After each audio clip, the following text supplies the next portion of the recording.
Senhor nosso Deus, amém. Diante de tudo que nós já fizemos hoje, nada mais glorioso, Senhor, do que tu nos trazido aqui. Amém. Em Cristo, para te adorar, para te exaltar. Amém. Amém. Para invocar o teu nome, para te louvar. Te damos graças porque tu és tudo que sempre fez. Obrigado, Senhor. Mas também queremos ouvir a tua voz. Sim. Fala com o teu povo, fala conosco, Senhor.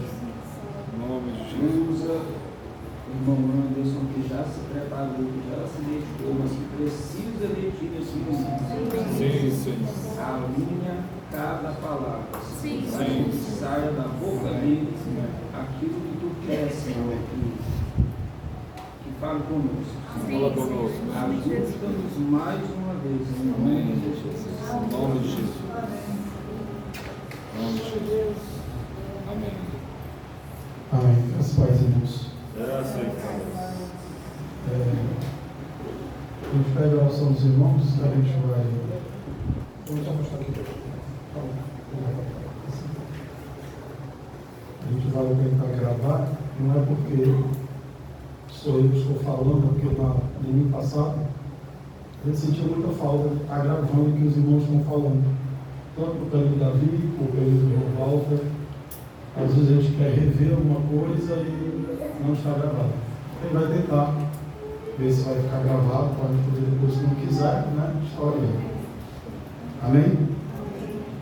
Amados, a gente está esses dias ouvindo muito sobre a questão da igreja. E nós vamos falar sobre Efésios nesses dias. Nós já vimos caminhando no Novo Testamento há algum tempo e a gente pode dizer de forma bem sucinta de que algumas coisas que nós aprendemos nos evangelhos, a gente vê a apresentação do Senhor. Uma das frases que eu acho muito bonita do evangelho é de João: o Verbo se fez carne e habitou entre nós. Vamos falar algo sobre isso hoje. Então nós passamos pelos evangelhos e os evangelhos apresentam Cristo para nós. Os evangelhos é a continuidade do último profeta do Antigo Testamento, que é João Batista. João Batista está ali na dobradice entre o Antigo e o Novo. E João diz: esse é o Cordeiro de Deus que tira o pecado do mundo, de todos. E é apresentado para nós o Senhor, e a gente vê os evangelhos. Nós vimos algumas riquezas dos evangelhos. No livro de Atos, que tem muito do que nós vamos ver em Efésios, é nos apresentado o início da igreja. Alguns irmãos consideram que a igreja ela tem uma sequência. As primeiras pessoas que nasceram de novo teriam sido aqueles que o Senhor soprou sobre eles o Espírito, ainda no Evangelho de João. Recebeu um novo Espírito. O Senhor soprou sobre eles. Quando você pega aquele versículo, soprou sobre eles o seu Espírito, normalmente as Bíblias levam lá para Gênesis, quando Deus soprou ali sobre o bolo de barro e o homem se tornou algo vivente. Lá na frente, a gente vê no dia de Pentecoste, uma expressão maior da igreja. A igreja vai ganhando volume para aquele período mundial, porque todos os povos conhecidos naquela realidade estavam ali. Então há uma sequência que alguns gostam de seguir. A igreja ela inicia na cruz, claro, ao lado do Senhor, tendo o seu lado aberto, sangue saindo e por último água. Então a igreja inaugura-se ali. O Senhor abre as portas da graça, rasga o véu, abre para todos e dali se formará um novo grupo que nós vamos estar vendo hoje. Esse grupo que eu falei que Jesus soprou sobre eles seriam os primeiros que receberam esse novo Espírito. E em Atos nós temos a apresentação, digamos assim, geográfica da igreja. Nós temos Romanos. Romanos a gente viu aqui com os irmãos, alguns chamam a teologia sistemática de Paulo. Em Romanos é apresentado para nós três povos: judeus, gentios e igreja. A gente viu o quanto tem de riqueza em Romanos, o irmão sabe. 1 e 2 Coríntios, a gente vê o quanto a igreja pode bagunçar e pode se perder nela mesma, mesmo tendo todos os dons. 1 Coríntios, mesmo tendo sido ensinada, mesmo tendo recebido muito, mesmo tendo sido uma igreja que foi parida pelo apóstolo Paulo, 1 Coríntios é uma bagunça. Ninguém espera ninguém, ninguém conversa com ninguém, irmãos carnais, pessoas que não respeitam. 2 Coríntios é o quanto a igreja pode ser ingrata com os irmãos, foi ingrata com Paulo, foi ingrata com outros tantos aí. Gálatas, a gente tem um parâmetro entre religião e igreja, viver o Senhor. E Gálatas, o profeta e o apóstolo quer dizer claro em Gálatas que o centro é Cristo. Nada mais. Não se percam com filosofias, nem com conversas do demais. Vamos centralizar Cristo. Chegando em Efésios, nós queremos colocar, abra a Bíblia em Efésios capítulo 1. Os irmãos que estiverem fazendo alguma anotação de algumas coisas que eu queria que vocês estiverem anotando, anotassem, por favor, antes da gente iniciar em Efésios. Algumas vão ficar gravadas, então não há muita necessidade de anotações. A primeira coisa, irmãos, é algo que já foi dito aqui, não somente por mim, mas por tantos irmãos. A carta aos Efésios, ela precisa, já disse alguns irmãos na história da igreja, de uma revelação a mais para que nós possamos tocar aquilo que o apóstolo Paulo está querendo colocar. A carta aos Efésios, ela é uma carta que muitos irmãos na igreja falaram coisas sobre ela. Eu anotei algumas.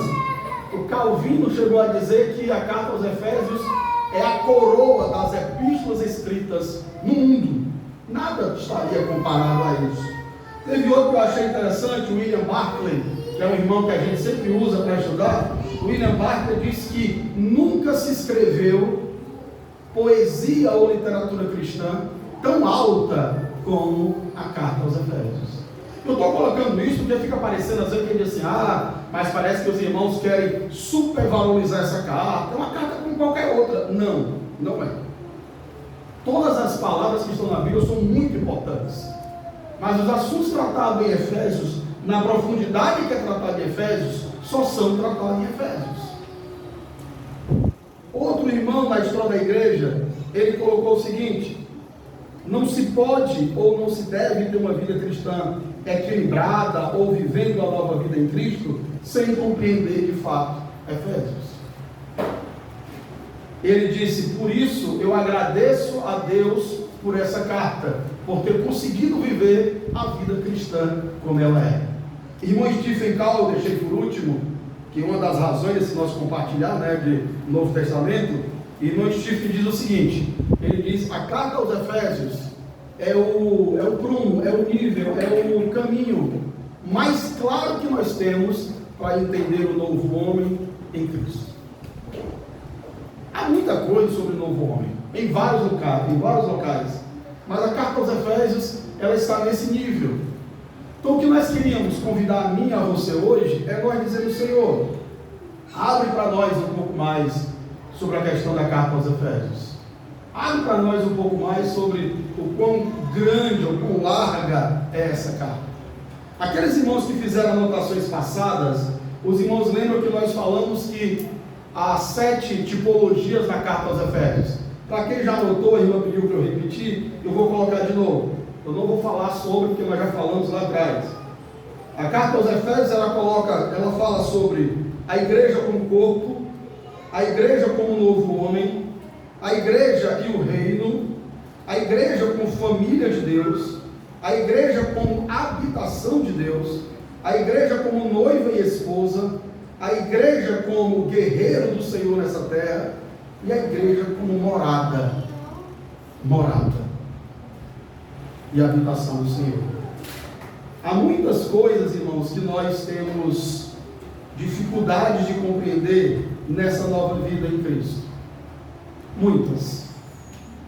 Mas eu resolvi parar aqui em Morada, por quê? Porque tem algo que foi dito no último compartilhado do irmão Walter, que a gente vai relembrar muito do que foi dito no último domingo aqui. Mas vamos aqui, Efésios, capítulo 1, versículo 1. Tá? Efésios, capítulo 1, versículo 1. Diz o seguinte: Paulo, apóstolo de Jesus Cristo, pela vontade de Deus, aos santos que estão em Éfeso e fiéis em Cristo Jesus. Nós pretendemos dividir Éfeso em 4 momentos, tá? Eu não sei se cada momento terá uma reunião ou 2, a gente vai vendo aí diante do Senhor. Mas eu queria que você anotasse Efésios 1:1 a 2:10, a nova vida recebida em Cristo. Efésios 1:1 a 2:10, a nova vida recebida em Cristo. Esse vai ser o nosso primeiro tópico, tá? A nova vida recebida em Cristo, Efésios capítulo 1, versículo 1 a 2, versículo 10. O segundo tópico nosso será a nova sociedade criada em Cristo. A nova sociedade criada em Cristo. Nós vamos falar de Efésios 2:11 a 3:21. A nova sociedade criada em Cristo. Efésios 2:11 a capítulo 3, versículo 21. Terceiro tópico que nós vamos usar para entendermos Efésios são os padrões de Cristo para essa nova sociedade. Os padrões de Cristo para esta nova sociedade. E aí nós vamos em Efésios capítulo 4, versículo 1 a Efésios capítulo 5, versículo 21. Os padrões de Cristo para essa nova sociedade. Efésios 4:1 a Efésios 5:21. Por último, se o Senhor permitir, nós vamos para o quarto tópico, que são os desafios do viver cristão consigo mesmo e com as suas lutas diárias. Os desafios do viver cristão consigo mesmo e com as suas lutas diárias. Aí é o restante da carta aos Efésios. Nós pretendemos dividir esses 4 tópicos, talvez cada um com 1 ou 2 reuniões somente. Mas quando você estiver em casa, leia esses versículos nessa dimensão. Essa divisão não é minha, tá? Essa divisão foi feita pelo irmão John Stott, essa divisão foi feita pelo irmão Stephen, por vários outros irmãos, com algumas mudanças, talvez com 4 ou 5 tópicos, mas de tudo aquilo que a gente analisou, achei que esses 4 são os mais enxutos para que nós possamos falar sobre a carta aos Efésios. Então hoje nós vamos começar falando sobre o primeiro tópico, a nova vida recebida em Cristo. É esse tópico que nós vamos falar hoje. Amém? Vamos lá. Paulo, apóstolo de Jesus Cristo, pela vontade de Deus, aos santos. Paulo, apóstolo de Jesus Cristo, pela vontade de Deus, aos santos que estão em Cristo e fiéis, aos santos que estão em Éfeso e fiéis em Cristo. Nós vamos fatiar um pouquinho aqui para entendermos algumas coisas. Nesse mundo espiritual que a carta aos Efésios nos apresenta, toda vírgula é importante. Toda palavra que Paulo coloca aqui é interessante. Inclusive sobre Paulo, vocês talvez leiam alguns livros, alguns irmãos começaram a dizer que essa carta não era de Paulo. Talvez você leia algum maluco aí na internet ou escute dizendo que essa carta não pode ser de Paulo, e eles usam algumas interrogações como ela é muito impessoal. Paulo parece não conhecer essas pessoas, e Paulo já esteve morando com elas, esteve nessa localidade, e ele não salva ninguém com mais pessoalidade, então não seria dele.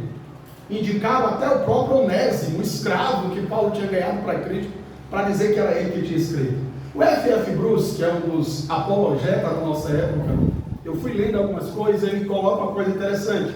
Ele disse: olha, muita gente fala muita bobagem sobre quem escreveu a carta aos Efésios. Eu só quero dar a minha opinião. A minha opinião é o seguinte, e eu fico quando o F.F. Bruce, ele disse: o homem que escreveu essa carta, claro, nós sabemos, irmãos, que é o Espírito Santo que inspirou toda a Bíblia, nós estamos falando do homem que emprestou ali o seu intelecto. O homem que escreveu essa carta, ou ele é do mesmo nível do apóstolo Paulo, ou muito maior do que o que Paulo foi. E aí fica um problema. Nós não temos nenhum irmão citado na história toda da igreja que tenha nem o mesmo nível e que tenha tido maior revelação do que Paulo. Então eu prefiro ficar com o apóstolo Paulo. O Bruce encerrou a discussão nesse dia dessa forma. Então Paulo, ele coloca o primeiro versículo, não é somente uma apresentação trivial, tá? Normalmente a gente vê que Paulo fala sobre isso. Paulo, apóstolo de Jesus Cristo, pela vontade de Deus, aos santos que estão em Éfeso e fiéis em Cristo. A primeira coisa que nós sempre pegamos nas cartas de Paulo é o quanto ele reafirma que o serviço dele não é de sua própria vontade, é do Senhor. E é interessante isso dentro do contexto da carta aos Efésios. Por quê? Porque, irmãos, nós temos vontade de fazer muita coisa. Talvez eu tenha, talvez você tenha vontade de fazer muita coisa. O que Paulo sempre quer deixar claro na carta dele é que o serviço dele aos santos, essa carta, ou a ida, ou o treinamento que ele tenha dado em alguma localidade, é unicamente porque o Senhor o direcionou a fazê-lo. É uma vida espiritual que é totalmente guiada pelo Espírito e pela vontade de Deus. Quando nós compreendemos melhor a carta aos Efésios, nós iremos entender que, no fim das contas, é isso que o Senhor quer de nós. De Gênesis, da queda do homem, até quando o Senhor ali habita, o Verbo se fez carne e habitou entre nós, qual das primeiras coisas que o Senhor está buscando em nossa vida? Dependência. Depender do Senhor. Se alguém me perguntasse, se eu fosse fazer uma prova e tivesse lá a pergunta, qual a primeira coisa que o Senhor precisou ou quis restaurar quando nos reconciliou com Ele? Depender dele. Porque as primeiras coisas que quem estudou Gênesis, quem viu o Pentateuco, ou quem leu qualquer coisa sobre o assunto, sabe que depois da queda, todos os passos que o homem vai dar é não depender do Senhor. Não depender dele para se alegrar, não depender dele para construir casa, não depender dele para se casar, não depender dele para cantar, nem para fazer lavoura, nem para nada. Ser independente. Claro, o cume disso é século XVII, XVIII, com o iluminismo, com as novas ideologias, antropocentrismo e tal. Mas lá atrás, isso tudo inicia. O homem dizendo: nós não precisamos de você, do Senhor para viver. Então Paulo, o Senhor Jesus resgata isso ao máximo, ao ponto de termos um texto nas Escrituras que pergunta ao Senhor Jesus se ele vai para uma festa, e ele não responde, ou diz que não vai, e depois ele está lá, e vem aqueles hereges que querem arranjar problema na Bíblia, e diz: mas como é que ele disse que não ia, e depois apareceu lá, o que foi que houve? A resposta mais magnífica é que ele depende do Pai. Enquanto, na hora que perguntaram para ele, ele não tinha resposta, ele não ia. A Bíblia não erra, irmão. Não caia nessas falcatruas bíblicas. Ela não erra. Se o Senhor disse que não ia, ele não ia. Mas depois o Pai pode ter mandado ele ir? Pode. Vai, profeta. E ele foi. É depender do Senhor em tudo. Jesus foi totalmente dependente do Pai. E aí é uma primeira lição para nós, na vida espiritual e na vida normal que nós vivemos. Quanto mais capacidade nós temos, intelectual, física, manual, financeira, familiar, e tantas coisas que nós construímos, nós precisamos resistir a continuar dependendo do Senhor. A continuar entendendo que não falamos porque sabemos falar, não cantamos porque a nossa voz é linda, não nos reunimos porque temos afinidades humanas, não, dependemos do Senhor. E tem outro aspecto desse primeiro versículo, ainda colocando, que nós já falamos lá atrás, só para lembrar, quando ele chama aos santos e aos fiéis em Cristo. Para quem não lembra, nós falamos sobre esse versículo, pessoalmente esse que nós falamos, que essa divisão de santos e fiéis em Cristo, é que santos é a posição que todos nós estamos, todos nós que nascemos de novo. Fiéis em Cristo é viver conforme essa posição. Há uma diferença. Santos é a nossa posição, fomos chamados. E nós vamos entender porque nós podemos crer que somos santos, como divinamente aqui o Espírito Santo tem usado o irmão Walter já 2 a 3 domingos, só para focar nesse assunto. Somos santos, sim. Vamos mais uma vez perceber isso em Efésios. Mas ele diz aos santos e aos fiéis em Cristo, por quê? Porque muitos de nós, mesmo estando em uma posição de santos, não caminhamos como. Fiéis em Cristo são aqueles que não só estão na posição, mas eles vivem como quem está. É diferente. Mas tem uma outra coisa que eu não falei no outro da outra vez e meditando essa semana me veio ao coração, que é a expressão que tem aqui, estão em Éfeso, estão em Cristo. Irmãos, eu não sei se alguém já lhe falou, mas se já lhe falou, eu quero repetir para você, ou te relembrar. Uma das maiores revelações da Bíblia, isso eu ouvi da boca do Christian, não da boca do Stephen, porque eu não vi ele falando, mas li em livros, isso eu ouvi da boca do irmão Delcio e tantos irmãos que nós admiramos o falar ou escrever. Uma das maiores revelações que Deus deu a Paulo foi essa expressão em Cristo. Uma das maiores. Quando você lê o primeiro capítulo de Efésios, grife em Cristo, nele, só nele, por ele, nele, em Cristo. Você está recheado disso. Foi uma das coisas que Paulo teve, que ninguém mais teve essa revelação. Depois dele todos tiveram, mas quem teve essa revelação de que não é possível viver uma vida fora de Cristo é Paulo. Então nós que somos cristãos, a carta aos Efésios vai trabalhar essas duas esferas que nós não temos como fugir delas. Agora cabe a cada um de nós saber que caminho vamos tomar. E aqui, irmãos, é muito claro um assunto que todo mundo aqui conhece. Os 2:20. Vinde a mim todos vós que estáis cansados e sobrecarregados, e eu vos aliviarei. Pronto. Todos nós aqui viemos. O Senhor trouxe, o Senhor nos ganhou, nos fez estar aqui e somos dele. Não fizemos nada para isso. Pode ser preto, amarelo, pode ser a melhor pessoa do bairro ou o maior estuprador do bairro. Se não vier a Cristo, está perdido. Amém? Não importa, ele tem que vir. E para vir o Senhor não cobrou nada, pode vir, é de graça. Ele pagou. É um favor imerecido. Venham todos. E a gente veio. E estamos aqui. Só que o assunto que nós temos tratado desde a última fala do Davi, passando por muitas do irmão Walter, e ainda dando continuidade hoje, é o segundo 20. Aquele que quiser vir após mim, tome a sua cruz, negue-se a si mesmo e siga-me. Porque esse é quem quer. Então, aqueles que não querem vão ouvir, vão passar. Então Paulo vai tocar nessas duas esferas. Aos irmãos que estão em Éfeso e em Cristo. Nós estamos em Fortaleza e em Cristo. Eu preciso saber que eu estou em Fortaleza. Quais são as regras de trânsito em Fortaleza? Como é o aluguel em Fortaleza? Quem é o prefeito de Fortaleza? Quais são as leis que eu tenho que obedecer em Fortaleza? Eu preciso ter consciência que eu estou em Fortaleza. Mas não somente isso. Eu também tenho consciência que em Fortaleza Deus tem um testemunho local. O Senhor tem uma igreja que Ele levantou. O Senhor tem um povo que não se dobrou. E ali eu vou estar, em Cristo, na localidade. Amém. Isso me fala de congregar, isso me fala de presbitério, isso me fala de estar submisso ao governo naquela cidade de Fortaleza. Isso tem muitas realidades. Eu preciso ter consciência que eu estou em Fortaleza.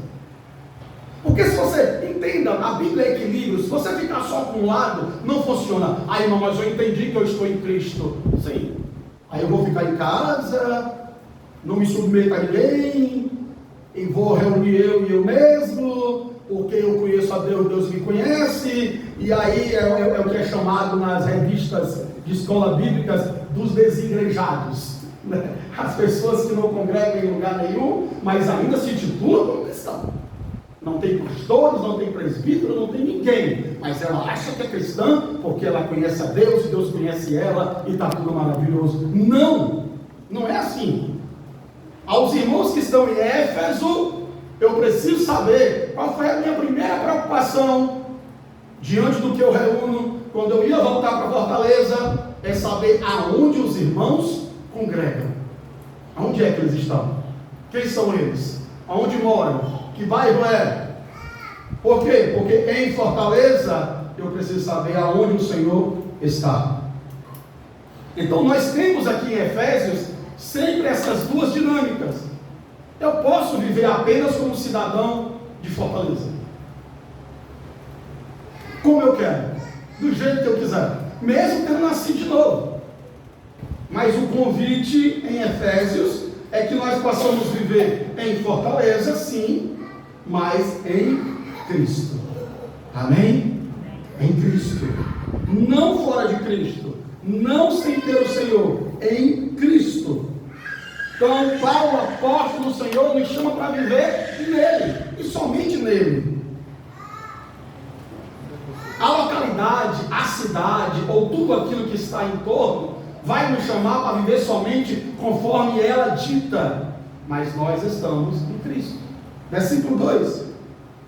Graça e paz. Graça a vós. Graça e paz da parte de Deus nosso Pai e do nosso Senhor Jesus Cristo. Graça e paz. São as duas palavras que nós queremos falar. Irmãos, graça. Eu fui olhar algumas possibilidades dessa palavra graça, de favor, de elogio, de agradecimento, de louvor. Graça e paz de Deus nosso Pai e do nosso Senhor Jesus Cristo. Essas palavras ficaram tão comuns para nós que às vezes a gente não entende mais a profundidade. E eu vou fazer questão de gastar pelo menos uns 2 minutinhos com essas duas palavras: graça e paz. Essa palavra que ao pegarmos na mão, ao nos vermos, ou até de longe, a gente diz graça e paz, irmão, graça e paz. Mas é bom que isso não se torne comum. Isso precisa dizer para nós alguma coisa. A graça que é imerecida, a graça que Paulo diz aqui, é que esse Deus Pai, por alguma razão inexplicável, e nós vamos ver que é inexplicável, Ele se revelou para nós, Ele se agraciou de nós. Por alguma razão, esse Deus maravilhoso resolveu ainda na eternidade passada nos amar, dar-se por nós através do seu Filho. Então a primeira coisa que Paulo reparte com os irmãos, mas isso precisa ser, irmãos, eu só posso repartir o que eu tenho, eu só posso levar alguém até onde eu estou. Acima disso eu não tenho condições, eu vou até onde eu estou. Então, o que é graça para você? Graça é amanhecer pela manhã, cedo, e dizer assim: Senhor, obrigado pelo que o Senhor fez por mim. Graça não é lembrar do Senhor somente de partir do pão, ou somente quando está com muita dificuldade. Graça é ser agradecido por tudo que Ele fez, por toda a sua obra, por todo o seu louvor, por toda essa terra, por tudo que Ele tem sustentado a nós. Então Paulo sempre dizia graça da parte de Deus, nosso Pai. E aí vem a expressão máxima do início desse versículo: Deus é nosso Pai. Amém? Os judeus não aguentam ouvir isso, irmãos. Eles não suportam. Para ele, eu conheci um judeu na faculdade teológica que se converteu, claro, e ele dizia assim: Anderson, ele era professor de hebraico, de grego e hebraico, Farid, o nome dele, Farid. Ele dizia assim: Anderson, quando os judeus escutam você dizer Abba Pai, Deus nosso Pai, aquilo dói no ouvido deles. Eles acham a maior heresia, um absurdo. Como é que vocês, brasileiros, nesse final de mundo, que nunca viram, nunca foram nem Israel, conseguem chamar Deus de Pai? Aí eu lembro que o irmão estava próximo de nós e disse: graça, somente por graça. Irmãos, nós temos que agradecer por isso, porque nós não éramos nada mesmo. Nós fomos enxertados na videira, colocados lá à força, mesmo sem os judeus quererem, mesmo sem o povo entender. Pedro rejeitou. Pedro disse não, para esse não. O Senhor vai, é esse sim. E nós estamos aqui por graça. Amém? Nós não somos judeus, não somos carnalmente filhos de Abraão, somos pela fé. Nós não nascemos em Israel, não temos parentesco nenhum com as 12 tribos, mas podemos dizer: Deus é nosso Pai. Amém. Deus é nosso Pai. Irmãos, isso eu sei que a gente diminui isso às vezes no dia a dia, mas isso é muito grande. Amém. Deus é Pai de nós, Ele é Pai de todos nós. Ele cuida. Mas não somente isso, até um aspecto que o nosso irmão estava colocando há poucos dias, E aí ele coloca graça de Deus nosso Pai e do nosso Senhor Jesus Cristo. Paz do nosso Senhor Jesus Cristo. Vamos separar. Graça e paz de Deus nosso Pai e do nosso Senhor Jesus Cristo. A paz. A graça, irmãos, em nossa vida é para ela gerar paz. Um dia perguntaram para um irmão, dizendo para ele por que ele tinha tanta paz. Irmãos, por que você tem tanta paz? Esqueci o nome do irmão, mas o irmão escreveu o livro A Porta dos Pés Sangrentos. É um nomezinho indiano meio confuso. Depois eu lembro. E esse irmão disse o seguinte: a paz vem pela obediência a Jesus Cristo. Entende? A paz tem a ver com obediência. Essa palavra não está desassociada. Nós temos Deus, que por graça nos salvou, e nós temos a paz mediante nosso Senhor Jesus Cristo. Senhor, irmão, não adianta a gente ficar cantando Jesus para cá, Jesus para lá, e nananã, se ele de fato não for Senhor. Senhor. Ontem eu ouvia uma palavra de um irmão, e para muitos não é, mas para a maioria é. Nós temos duas palavras no grego para chamar mestre. Nós temos Rabi e temos Raboni. Só que Raboni, teoricamente, para a maioria dos escritores de grego, é meu mestre. Rabi é somente mestre. E existem algumas palavras, alguns locais na Bíblia, que as pessoas chamam Jesus de Rabi. Rabi. E só Rabi. E uma mulher nas escrituras o chamou de Raboni, meu mestre. É pessoal. É meu. Há muitas pessoas aí no mundo que talvez respeitem Jesus mais do que eu e você. Achem ele mais inteligente do que eu e você. Achem ele mais milagreiro do que eu e você. Acreditem no que ele fez muito mais do que eu e você. Mas não tem ele como Senhor. É diferente. Então a questão aqui não é no que você acredita, não é no que você leu. A vida cristã não é um bando de informações intelectuais, teológicas, gregas e de armazenamento. A vida cristã é crer e obedecer. A vida cristã é obediência. Então Paulo diz que essa paz, ela vem pelo obedecer. Ao obedecermos ao Senhor, temos paz. Somente isso. Paz. Sem essa paz, irmãos, nós não conseguiremos viver, porque há muitos que buscam essa paz em tantas outras coisas. Nós teremos que ter apenas por obediência. Mesmo que eu lembro que uma certa vez, eu estava para viajar com Leide, para uma cidade, não lembro, em uma dessas mudanças que a gente fez na vida, e eu lembro que normalmente a gente se aconselha, a gente conversa com os presbíteros, fala com os irmãos, fala com a igreja, vai se aconselhar e tal, e todo esse processo para se fazer uma viagem. É assim que a gente aprendeu, a gente tem que ouvir todo mundo. E eu lembro que uma certa vez o irmão disse o seguinte: se você tiver certeza que é Deus que está mudando, que é o Senhor, que é o governo nessa situação, não importa se lá vai ter emprego ou não vai ter emprego, ou se lá vai ter porta ou se não vai ter porta. O que importa é que se você não tiver certeza, você não terá paz. Paz. A paz não tem a ver com dinheiro, a paz não tem a ver com segurança financeira, porque senão todo rico tinha paz.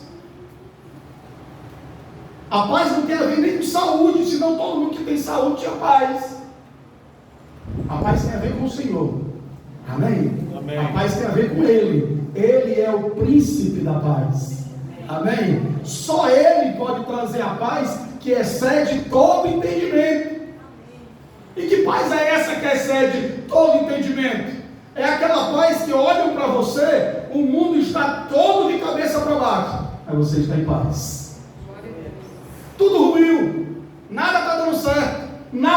funciona, tudo em seu redor parece que não vai, mas você está firme, em paz. Essa paz não se explica. Na maioria das vezes, a nossa fala é de desespero, mas que o Senhor nos dê paz. Amém. Irmãos, no versículo 3, nós queremos colocar uma coisa interessante. Bendito o Deus e Pai de nosso Senhor Jesus Cristo. Antes de eu dar continuidade ao versículo 3, eu quero trazer aqui uma vacina, porque muitos irmãos são visitados por esse testemunho de Jeová, e às vezes tem irmãos que abrem a porta, mesmo sem ter conhecimento bíblico nenhum, e deixam esse povo entrar na sua casa. Muito cuidado, tá, irmãos? Melhor que não deixe.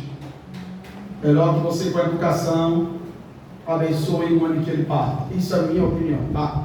Escute outros irmãos.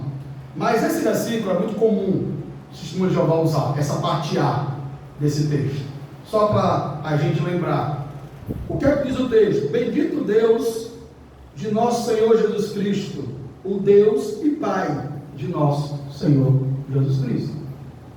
Eu lembro e Leide, a gente vendia pastel em uma rua e o testemunho de Jeová passava lá sempre para comer pastel. Ficava lá na mesa comigo. Uns 4 ou 5 noites ele disse que o ancião pediu para ele não ficar mais lá, porque eu acho que ele ia acabar vindo por lá de cá. Mas ele trouxe uma vez esse versículo e eu conversando com ele, tentando mostrar para ele que é isso que nós vamos entender em Efésios. No plano eterno de Deus, o Verbo se fez carne e habitou entre nós. Claro que sim.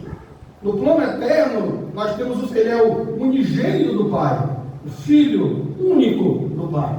Mas isso não diminui ele como Deus. Homem, Deus, Deus, homem.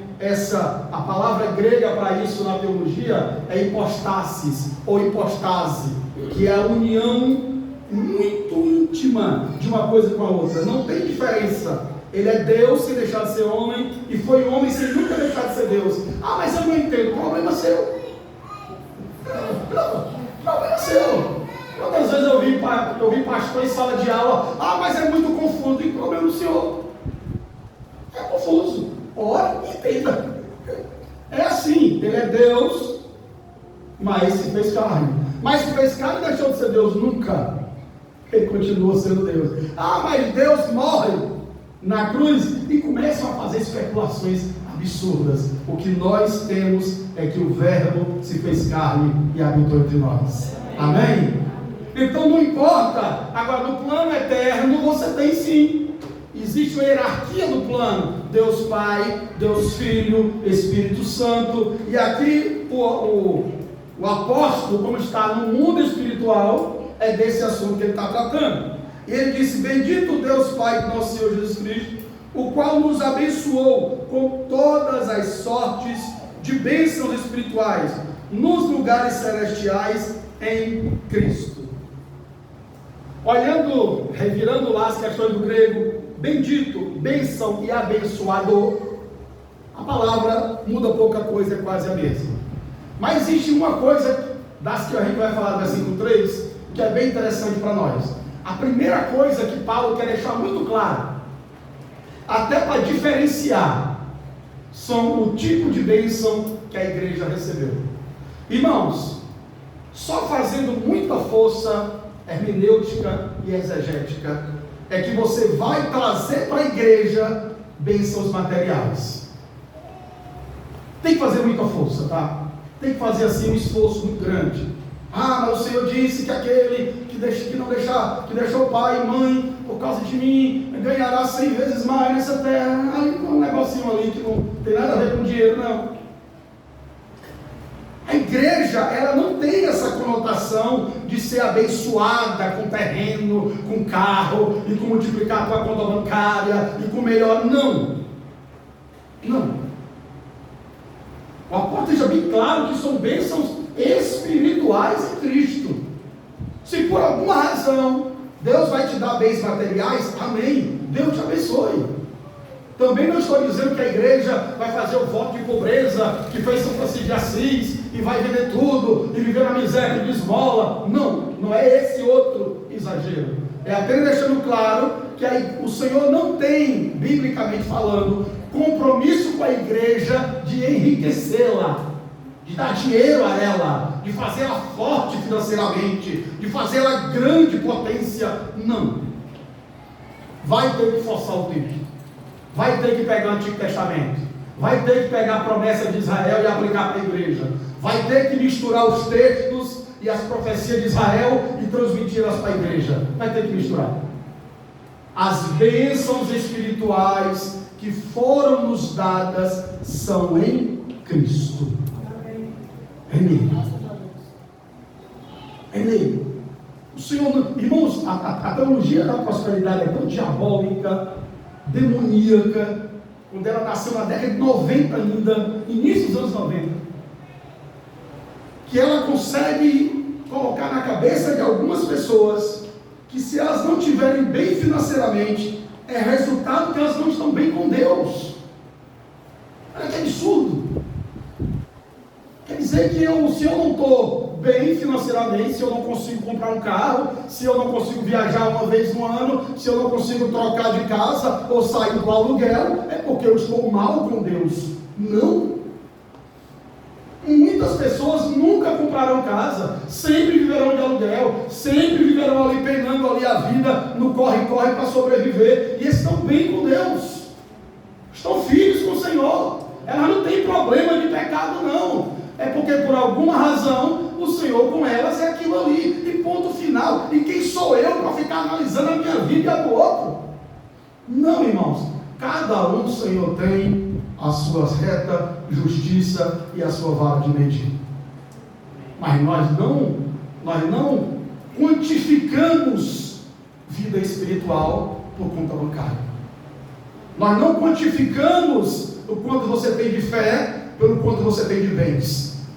Não é assim que funciona. Nunca foi. Isso é uma mistura que fizeram. Agora, se Deus te deu, amém. Eu tenho um irmão que fala muito de finanças. Inclusive ele disse que veio passar férias aqui, irmão Jorge.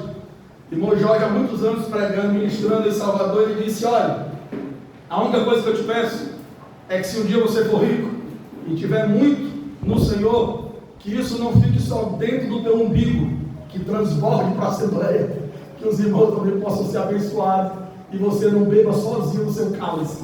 O demais, fique com o seu dinheiro em paz. Não tem problema. Não há problema com isso. Mas Paulo quis colocar aqui: as bênçãos espirituais, elas são em Cristo e são espirituais. Aquilo que mais uma vez repetir uma fala do irmão Walter, que eu creio da mesma forma, tá? O Espírito Santo está em nós, no dia que nós cremos. É isso que a Bíblia diz. E esse Espírito é rico. O que você tem? O que você precisa? Está no Espírito, em Cristo. Na medida da nossa busca, do nosso crescimento, da nossa vivência, da vontade do Senhor também, essas coisas vão sendo apresentadas para nós e sendo ministradas para nós. E aqui eu fiz uma anotação sobre esse texto, falando exatamente o seguinte: bendito o Senhor, somos dele e somente para ele. E o versículo 3 diz: bendito Deus nosso Pai e nosso Senhor Jesus Cristo, o qual nos abençoou com todas as bênçãos espirituais nos lugares celestiais em Cristo. Nos lugares celestiais em Cristo. Existe uma tradução que, olhando para o grego, ela coloca aqui todas as bênçãos espirituais. A expressão que nós podemos entender é que tudo que nós precisamos para viver uma vida cristã, como Efésios vai colocar, já foi nos dado. Está incluso. O que é que você precisa? Fé, gratidão, graça, amor, temperança, domínio próprio, sabedoria. O que é que você precisa para ver sua vida espiritual melhor? Foi te dado. É por isso que o assunto do reino de Deus, ele é tão sério para nós, porque nós não teremos no tribunal de Cristo nenhuma desculpa. Eu, naquele dia, não poderei chegar, o Senhor está lá no tribunal de Cristo, julgando os seus, ou tratando com a sua casa, e eu dizer assim: Senhor, eu cometi isso aí, porque eu não tinha capacidade para fazer. O Senhor vai dizer que tudo foi te dado, tudo foi liberado no Espírito, para que nós pudéssemos viver essa vida cristã, como Ele quer que essa vida cristã seja vivida. E eu coloquei as bênçãos espirituais, ela tem muito mais a ver com a vida, com o ser, do que com o ter, com o caráter. Ela tem a ver com aquilo que Deus fez em você, não o que Ele vai fazer para você. Essas bênçãos espirituais têm a ver com a paz, tem a ver com olharem para você e dizer assim: olha, aquele menino, aquela menina, ou aquele irmão, aquela irmã é cristã, porque ela parece com o Senhor, ele parece com o Senhor. Essas bênçãos espirituais, elas são em Cristo, para que nós consigamos mostrar à sociedade, às pessoas que estão em nossa volta, o quanto Ele é. Aquilo que o Senhor disse para aquele jovem discípulo Filipe, que perguntou: mostra-nos o Pai. E ele disse: quem vê a mim, vê o Pai. Irmãos, nós temos, eu sei que isso nós temos na teoria, mas precisamos lembrar disso cada vez mais. Aonde é que as pessoas que entrarem aqui, ou conviver conosco, verão Cristo? Em nós. Somente em nós. Não há foto na parede, nem placa nós usamos, nem nome nós temos, a não ser do Senhor. Aonde verão Cristo? A não ser que ao entrar aqui ou a conviver com as pessoas, elas têm uma visão, o Senhor pode dar sim, mas aonde elas verão Cristo? Em nós. Na minha fala, no meu tratar, no meu viver, é aí que elas verão Cristo. Não tem outro local para elas verem Cristo. Não é as paredes pintadas, não é um desenho de Jesus bonito que eu possa fazer aqui, não é uma foto que eu vou mostrar. São as bênçãos espirituais que foram me dadas no meu caráter e no meu espírito, que me darão a capacidade deles verem Cristo. Na continuidade, nós temos aqui, ainda no versículo 4, como diz o seguinte: versículo 4, que ele diz o seguinte: como também nos elegeu nele, antes da fundação do mundo. Nos elegeu nele, antes da fundação do mundo. Muito antes de qualquer outra expressão. Como eu não vou chegar hoje no versículo 5, e eu pretendo falar mais sobre presciência, predestinação, salvação lá na frente, não agora. Mas o que é que nós entendemos de nos elegeu? É que o Senhor nos ganhou lá atrás. Mesmo quando nós o odiávamos, não queríamos, o rejeitávamos, Ele nos elegeu nele. Mas é preciso que você entenda aonde foi essa eleição. Pelo menos isso eu quero deixar claro hoje à noite, pelo menos para a gente lembrar. Essa eleição foi aonde? Nele. Não é em você, não é por nada que você tenha feito. A eleição é nele. Isso precisa ficar gravado aqui na sua mente durante toda essa carta. Nele.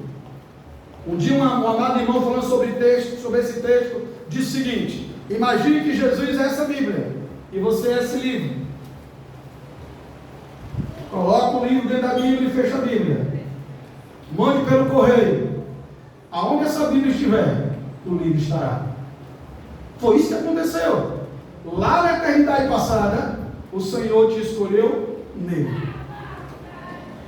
Por isso que nós estamos aqui sentados, mas estamos com Ele nas regiões celestiais, porque estamos nele.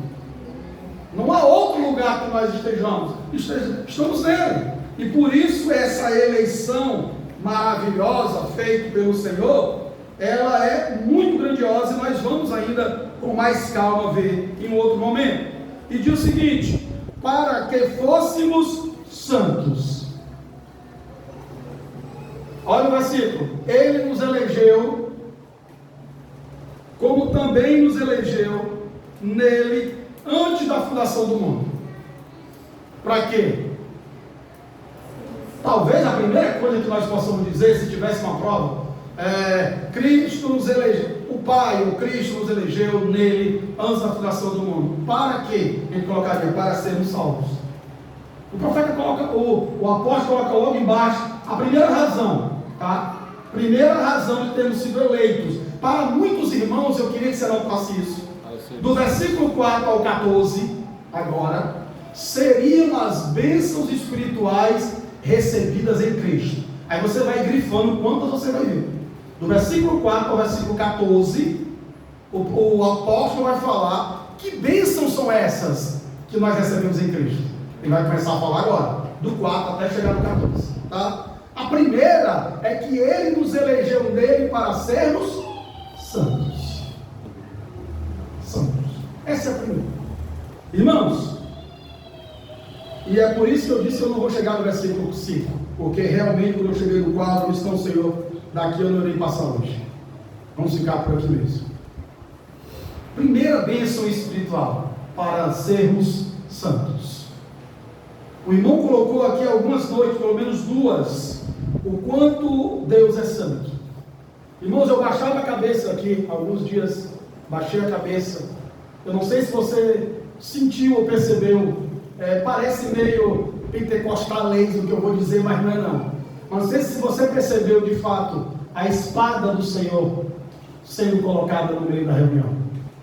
O prumo do Senhor, sabe? O que o Senhor quer. Quando o irmão falava algo que nós sabemos, mas precisamos ser relembrados do Espírito. Deus é santo, santo, santo. Amém. O irmão, e ele lembrou que o irmão Francisco Nunes, normalmente nas mensagens dele ele fala isso. O Nunes disse, é um dos únicos atributos de Deus, repetido 3 vezes na Bíblia. Não repete amor, amor, amor, mas santo, santo, santo. Então a primeira coisa que um Deus santo vai fazer é que você se torne santo. Eu me torno santo. E nós aprendemos que santo, uma das conotações é ser separado. Aí eu fui olhar no grego essa semana várias palavras: ser separado, ser único, ser especial, ser diferenciado, ser diferente, ser fora da curva, ser fora do normal, ser de outro mundo. Há muitas palavras que podem ser santo. Alguém diz assim, não, ali tem nada a ver com a gente, só quer ser santo. É isso mesmo. Sabe, a conotação do grego é essa.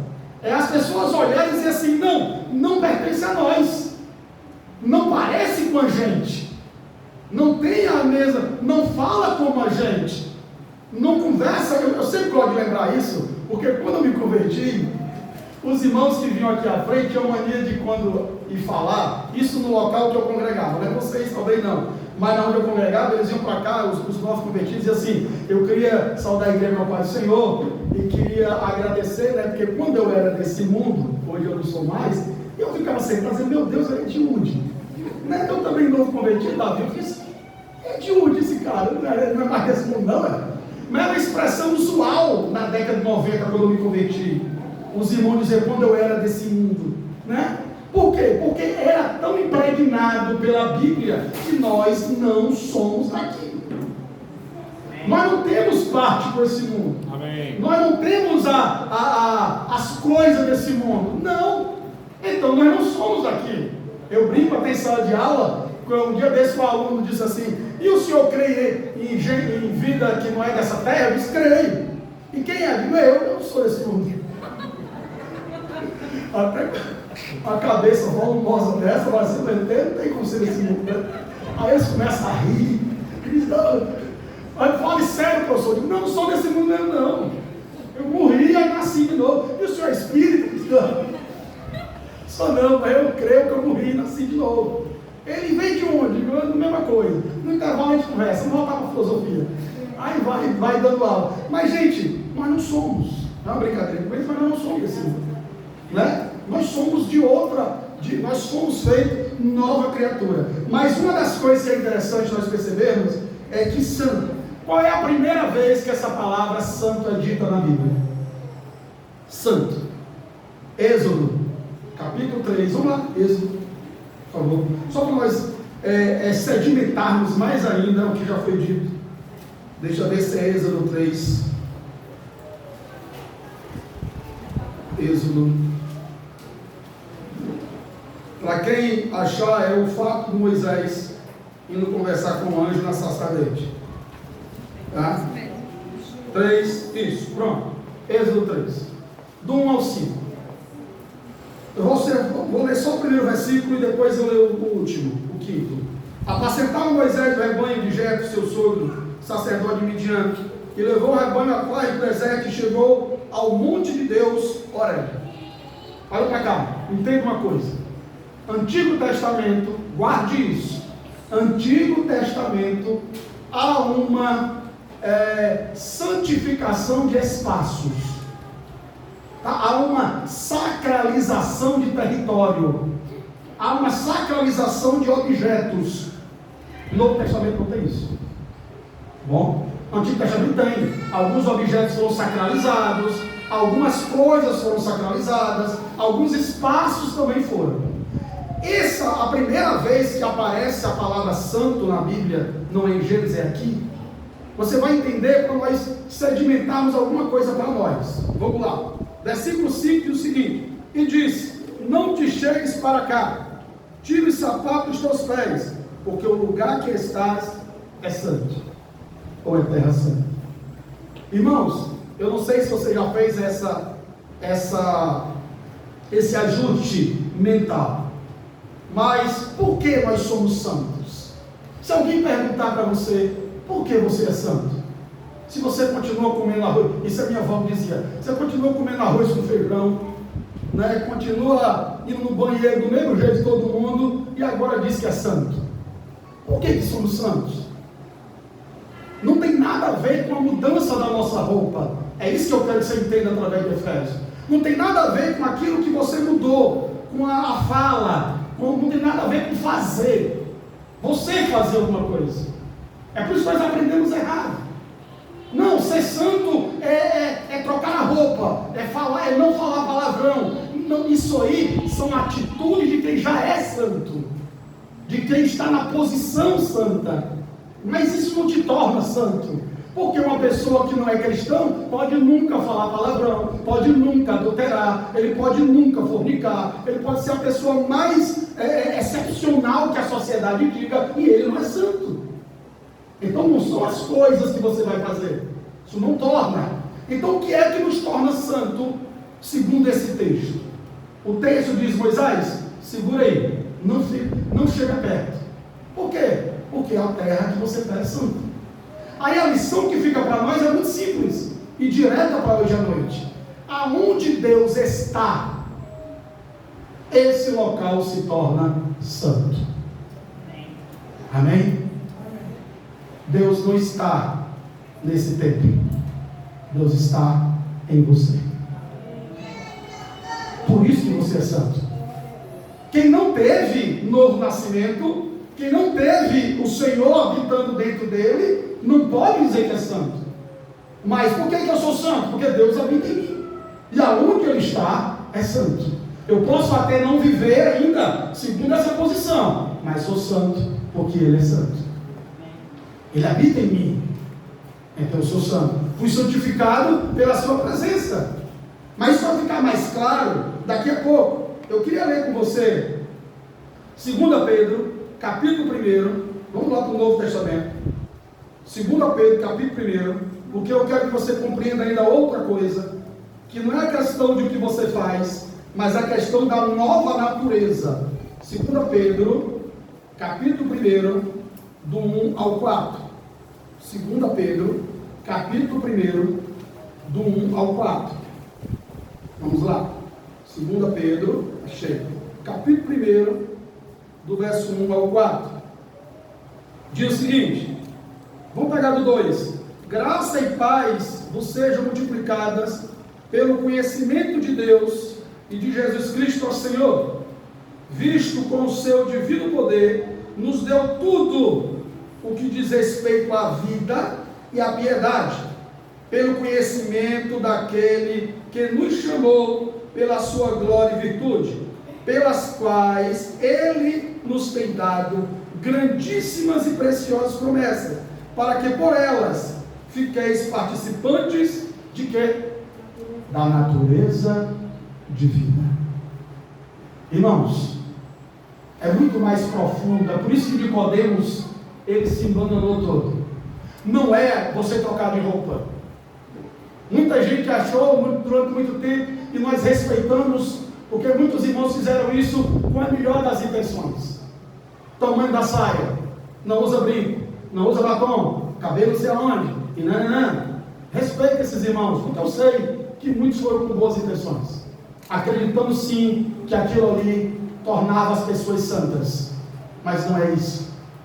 Você pode vestir uma roupa de homem no macaco, ele continua sendo macaco, não tornou homem, é a natureza, é isso que muda. É por isso que Nicodemos queria entender, e o Senhor disse: não, é nascer do Espírito, Nicodemos, é do alto, não tem como ser, não dá para você fazer isso, porque quem tem que fazer isso é do alto. Então a nova natureza, então por que eu posso acreditar? É isso que eu quero que você creia, porque talvez você ainda ouve e não acredita. Então por que eu posso acreditar que eu sou santo? Porque se você confessou o Senhor, se você tem o Senhor, o Espírito Santo habitando em você, e se o Pai, que mora no alto e sublime trono, habita em você, você é santo. Mas não é santo porque você fez alguma coisa, é santo porque Ele te escolheu antes da fundação do mundo, habita agora em você e te deu essa natureza de volta. É a natureza de Deus, está em você. Um certo irmão falou algo que ele foi meio rejeitado, mas é verdade, mas é preciso muita compreensão. Há uma coisa que a Trindade não tinha: a natureza humana, o aspecto humano, sofrer, chorar, ter fome, sentir dor. A Trindade não tinha isso. A Trindade é eterna, mas o Verbo se fez carne e habitou entre nós, e Jesus soube o que é sofrer. Existe um aspecto que a Trindade tem hoje, que antes do Verbo se fazer carne, ela não tinha. Qual é? A humanidade. Há um homem na glória. Está lá, amém? Há um homem lá. Eu não sei se você crê, mas eu creio que há um homem na glória, porque quem disse a Bíblia, há um homem lá. Ninguém inaugurou o céu, só ele. Está lá, há um homem na glória. O homem, a Trindade não tinha esse aspecto da natureza humana, mas o Verbo se fez carne e habitou entre nós. E agora o Senhor sabe o que é ter fome, o que é ser sono, o que é chorar, o que é sentir a dor de perder um amigo. Ele sabe. Ele não tinha isso, mas ele tem. Na contrapartida do plano eterno de Deus, nós não tínhamos natureza humana, natureza divina, mas o mesclado plano eterno, aleluia, deu para o Senhor natureza humana perfeita, e em troca nos deu natureza divina. Irmão, isso é muito lindo, é muito grande, é muito maior do que eu possa compreender, sabe? É muito maior do que eu possa entender. A natureza de Deus está em mim. Na continuidade aqui, nós temos ainda, voltando lá para Efésios, volte para Efésios, por favor. Efésios, capítulo 1, verso 4. E nós vamos já estar encerrando, para continuarmos depois. Efésios, capítulo 1, verso 4. Nós ainda queremos tocar em outro aspecto da santidade. Diz o seguinte, outro aspecto da santidade. Eu queria ler com você, para a gente ainda se alimentar e começar a encerrar. Isaías 66, verso 1. Não vai dar para a gente ler todos hoje, mas eu vou ler Isaías 66, verso 1, Atos 17, 24 e 1 Coríntios 3, 16, 17. Encerramos com esses três textos. E aí na próxima reunião nós continuamos. Então, entendendo que nós somos santos porque Deus habita em nós. Agora entenda, existe uma coisa nessa expressão que vale a pena a gente prestar atenção, do versículo 5. e nos predestinou para filhos, versículo 4, desculpa, como também nos elegeu nele, antes da fundação do mundo, para que fôssemos santos. Ou seja, quando o Senhor nos elegeu, nós não éramos caídos, mas Ele nos elegeu para que fôssemos santos. E como poderia isso acontecer? No plano eterno, era apenas vindo habitar em nós, nos transformando, no que disse Pedro, tabernáculo de carne, Deus habitando em nós. Mas vamos ler 3 versículos para fechar esse pensamento. Deus habitando em nós, e por isso somos santos, para você meditar mais em casa. Isaías 66, verso 1. Isaías 66, verso 1. Isaías 66, verso 1 diz o seguinte: assim diz o Senhor, o céu é o meu trono, e a terra é os cabelos dos meus pés. Que casa me edificareis vós? E qual será o lugar do meu descanso? Isaías 66, 1. Agora vamos ler Atos 17, 24. Atos 17, 24. Que diz o seguinte: o Deus que fez o mundo e tudo o que há nele, como disse Isaías, sendo o Senhor do céu e da terra, não habita em templos feitos por mão de homens. Agora vamos fechar com Paulo em 1 Coríntios. 1 Coríntios capítulo 3, verso 16 e 17. E depois com calma, na próxima reunião vamos começar os 3 versículos. 1 Coríntios 3, verso 16 e 17. Diz o seguinte, vamos começar do 15. Se a obra de alguém, 16 mesmo. Não sabeis vós que sois o templo de Deus e que o Espírito de Deus habita em vós? Se alguém destruir o templo de Deus, Deus o destruirá, porque o templo de Deus, que sois vós, é santo. Então, irmãos, nós somos eleitos antes da fundação do mundo, e nós recebemos todas as riquezas espirituais, mas a primeira delas é para que sejamos santos. E isso só foi possível porque Isaías, Deus disse: alguém vai construir algo para mim? Não tem. Lucas em Atos disse que Deus não habita mais nesses locais. Então onde Deus habita? Paulo aos Coríntios diz: em nós. Amém? Por isso somos santos. É a primeira bênção espiritual que nós recebemos e temos que zelar por ela. Lá na frente vamos falar. Senhor, nós agradecemos a Ti.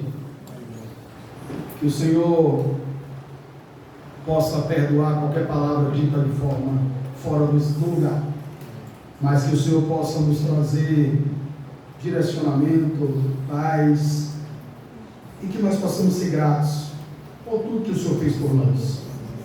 Que a Tua palavra fale ao coração de cada um conforme a necessidade de cada um.